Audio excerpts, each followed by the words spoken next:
जरा सोचिए, अगर आपकी जिंदगी एक लूप में फंस जाए और आपको एक ही दिन को बार बार जीना पड़े, ऊपर से कुछ खतरनाक लोग आपकी जान के पीछे पड़े हैं। कुछ ऐसा ही हो रहा है रॉय के साथ। वो एक ही दिन को न जाने कितनी बार जी चुका है, इसलिए पहले से ही जानता है कि आगे क्या होगा।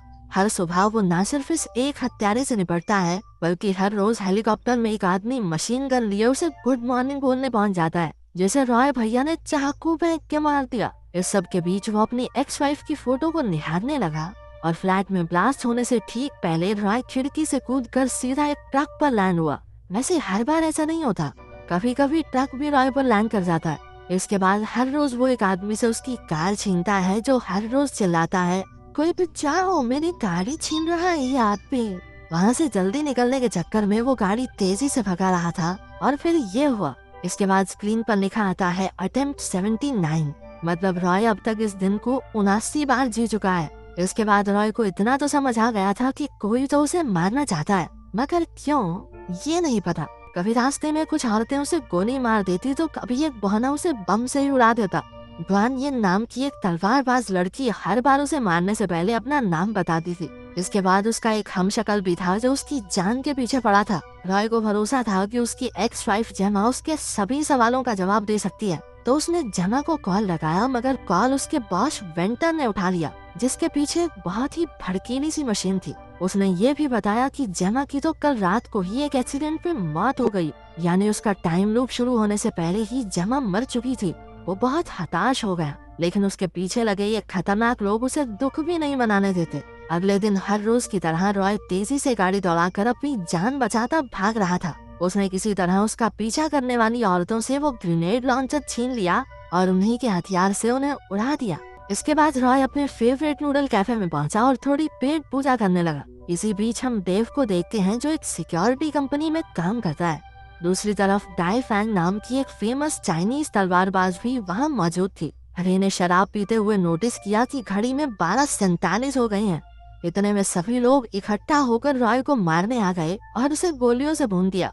इसके बाद हमें रॉय के टाइम लूप में जाने से पहले का दिन दिखाया जाता है। वो अपनी एक्स वाइफ के ऑफिस में सिक्योरिटी डिपार्टमेंट ज्वाइन करने के लिए अपना रिज्यूम देने गया था। पता चलता है कि सिक्योरिटी की जरूरत ऑफिस वालों को नहीं, जेमा को है। जेमा ने अचानक से रॉय के सर से कुछ बाल काट लिए। उसका व्यवहार बड़ा अजीब सा लग रहा था। उसने रॉय से पूछा कि क्या उसे उसका भेजा हुआ जन्मदिन का तोहफा मिल गया था। जेमा ने रॉय के गले लगकर उसके कान में कहा कि वो ओसाइरिस वर्ड को याद रखे। तभी 3 गार्ड्स वहाँ आ पहुँचे और उन्होंने रॉय को बाहर भेज दिया। उसके जाने के बाद जेमा के बॉस वेंटर ने उसे धमकाते हुए कहा कि वो जिस चीज पर काम कर रहे हैं वो एक टॉप सीक्रेट प्रोजेक्ट है और वो अपने पुराने आशिकों को ऐसे ही अंदर नहीं बुला सकती। रात के तकरीबन 3 बजे रॉय एलिस नाम की एक लड़की, जो कि पेशे से एक डेंटिस्ट है, उसके साथ एक बार में बैठा था। एलिस के बाथरूम में जाने के बाद बारटेंडर ने बातों बातों में उससे कहा कि वो इस लड़की के साथ मौज मस्ती भले ही कर ले, लेकिन उसकी आंखों में प्यार किसी और के लिए है।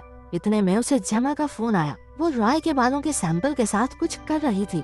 उसने रॉय से कहा कि उसे उसकी मदद चाहिए उस चीज में जिसमें वो सबसे अच्छा है। ये कहकर वो मशीन की तरफ चल पड़ी। क्योंकि वेंटर और उसका सिक्योरिटी हेड ब्रेड सब कुछ सुन और देख रहे थे, तो वेंटर ने जेमा को पकड़कर उसके पास लाने का ऑर्डर दिया। अगले दिन सुबह जब रॉय उठा तो लूप शुरू हो चुका था। उसने जेमा के कहे मुताबिक उसका दिया हुआ जन्मदिन का तोहफा ढूंढा। वो आइसेट और ओसाइरिस नाम की एक किताब थी, लेकिन इससे पहले कि वो उसे पढ़ पाता, हेलीकॉप्टर में बैठकर मशीन गन वाले भैया आ गए और रॉय की गेम कर दी। लेकिन अब रॉय की लाइफ सैमसंग के पुराने फोन की तरह बार बार रिस्टार्ट हुए जा रही थी। कभी कोई मार देता तो कभी कोई। फास्ट फॉरवर्ड करके हम फिर से वर्तमान समय में पहुंचे। रॉय किसी तरह बचता बचाता जेमा की गिफ्ट की हुई किताब के साथ एक अंडरग्राउंड गेमिंग स्टोर में चला गया। किताब पढ़कर उसे पता चला कि आइसेट ओसाइरिस नाम के एक इजिप्शियन लीडर की पत्नी थी। किताब के आखिर में जेमा ने लिखा था कि समय किसी के लिए नहीं रुकता। रॉय को इस किताब में कुछ भी काम का नहीं लगा। अचानक से उसकी नजर अपनी बेटी जो पर पड़ी, लेकिन जो को ये नहीं मालूम था कि रॉय ही उसका बाप है।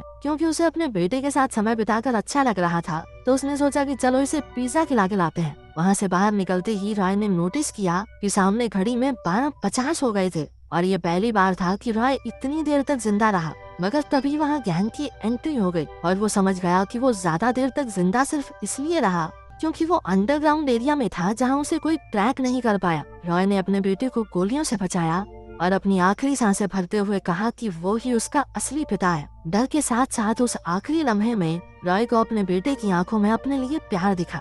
लूप के फिर से शुरू होने पर वो एक नए जोश के साथ उठा। उसने सुबह उस पर हमला करने वाले आदमी से पूछा कि उन्होंने ट्रैकर कहाँ लगाया है। अब रॉय कैसे भी वो ट्रैकिंग डिवाइस ढूंढना चाहता था।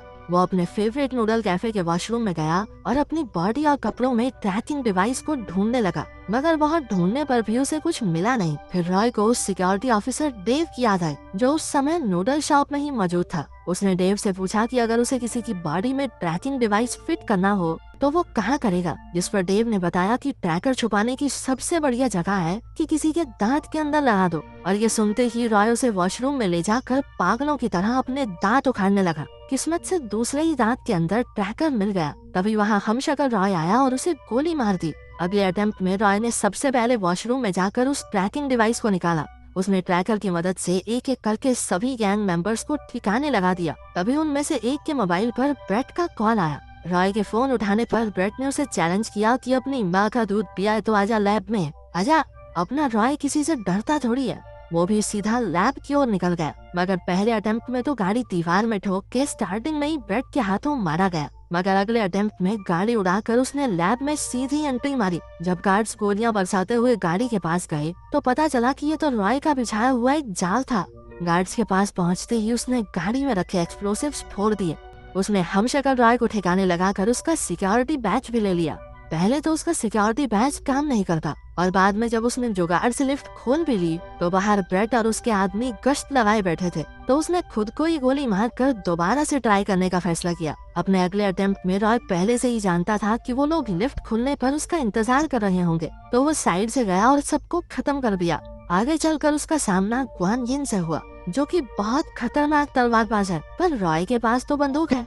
लेकिन जब उसने ट्रिगर दबाया तो पता चला कि बंदूक खाली थी। ओवर कॉन्फिडेंस के चक्कर में रॉय भैया मारे गए। रॉय ने बहुत बार उसे हराने की कोशिश की, लेकिन वो ग्वान यिन से नहीं जीत पाता और वो हर बार उसे एक ही बार में खत्म कर देती। एक अटेम्प्ट में वेंटर ने उसे जिंदा पकड़ लिया और मारने से पहले अपने टॉप सीक्रेट प्रोजेक्ट के बारे में बताने लगा। दरअसल जो मशीन हमने देखी थी उसका नाम है ओसाइरस स्पिंडल और उसमें ताकत है इतिहास को बदलने की। असलियत में जो भी उसके साथ हो रहा था उसकी वजह ये मशीन ही थी। जेमा ने बिना वेंटर को भनक लगे रॉय के बालों के इस्तेमाल से उसके डीएनए को मशीन में डाल दिया था। और ये बात साफ थी कि वेंटर को इस बात का कोई आइडिया नहीं था, क्योंकि फिर वो रॉय को ये सब क्यों ही बताता। रॉय ने जेमा की उसके जन्मदिन पर दी हुई किताब को फिर से पढ़ा और वो समझ गया कि जब तक उसका डीएनए मशीन में मौजूद है उसे कोई नहीं मार सकता। उसे ये भी समझ आया कि जेमा उस पर कितना भरोसा करती थी। वो जोश से भर उठा, मगर अभी भी उसके रास्ते में ग्वान यिन थी। अपने अगले अटेम्प्ट में वो उससे लड़ने के बजाय नूडल कैफे में जाकर लेजेंडरी चाइनीज तलवारबाज डाई फैंग से मिला। उसने डाई फैंग से उसे तलवारबाजी सिखाने के लिए कहा, लेकिन वो तो सिर्फ एक ही दिन के लिए वहाँ आई थी। रॉय फट से मान गया कि एक दिन बहुत है मेरे लिए। वो हर रोज डाई फैंग के पास जाता और उससे तलवारबाजी सिखाने की बात करता। धीरे धीरे वो बेहतर होता गया और अपने 174th अटेम्प्ट में वो एकदम तैयार हो गया। इसके बाद वो ग्वान यिन से लड़ने पहुंचा। उसने अपनी बंदूक जमीन पर रखी और पास की दीवार से एक तलवार उठा ली।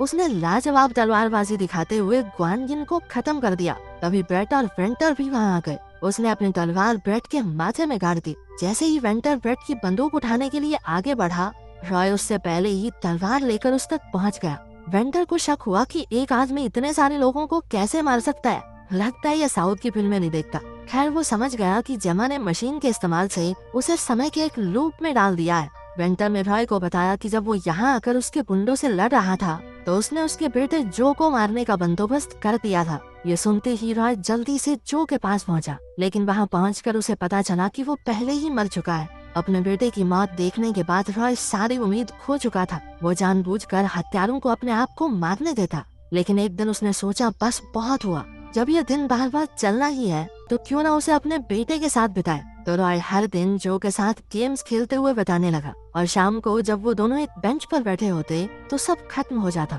मगर एक दिन जो ने बताया कि उसे सुबह उसकी माँ का कॉल आया था, जिसमें जेमा ने उसे समझाते हुए कहा था कि चाहे कोई भी प्रॉब्लम हो वो रॉय से बात कर सकता है। रॉय ने ये बात कंफर्म करने के लिए जो से उसका फोन लिया, जिससे उसे यकीन हो गया कि सुबह जेमा सच में जिंदा थी और उसके पास अब भी मौका है उसे बचाने का।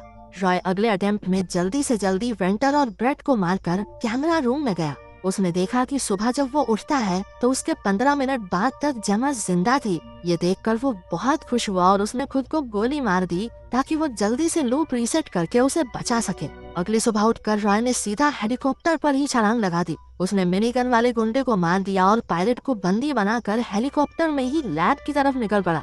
उसने सभी गुंडों को रॉकी भाई के स्टाइल में हेलीकॉप्टर की मशीन गन से उड़ा दिया। वो जल्दी से उस जगह पहुंच गया जहां जेमा मरने वाली थी।